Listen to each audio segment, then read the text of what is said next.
Charlie was at the time. I mean, you could argue that there was a role of redemption for him in terms of he was starting to question, and I think he was on his way to basically.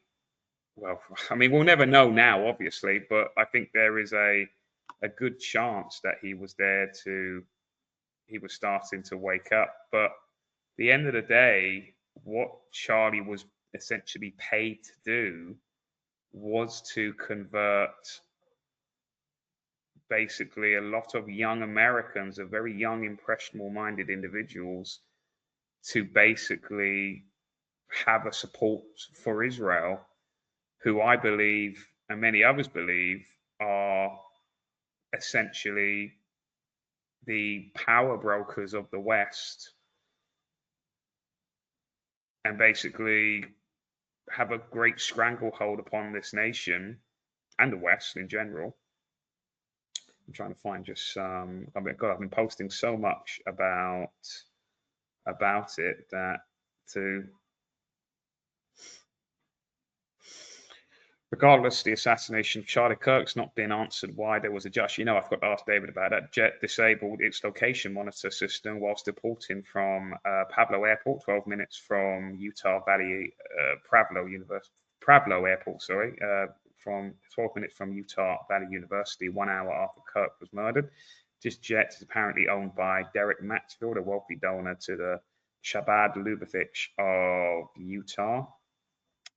Also, I forgot to mention this as well, is at the time of Kirk's assassination, or at least the day after, when obviously it was news everywhere that Charlie Kirk had been assassinated, is that there was a vote in the Senate, the US Senate, to release the Epstein files.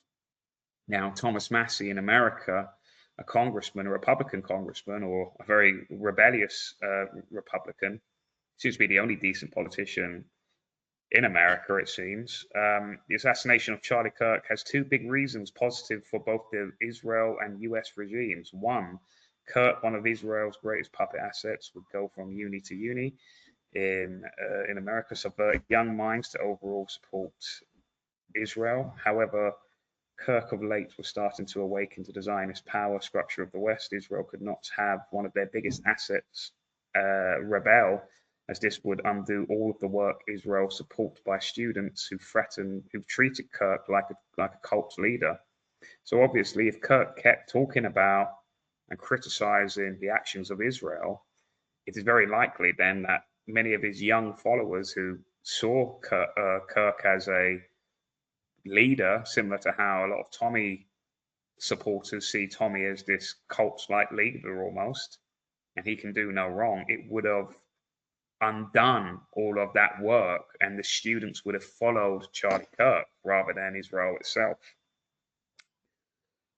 So it does give motive to why Kirk was shot by Israel. Number two, the death would have distracted from the big Epstein vote in the Senate the following day, where reports of Kirk's murder were everywhere on both mainstream and alternative platforms.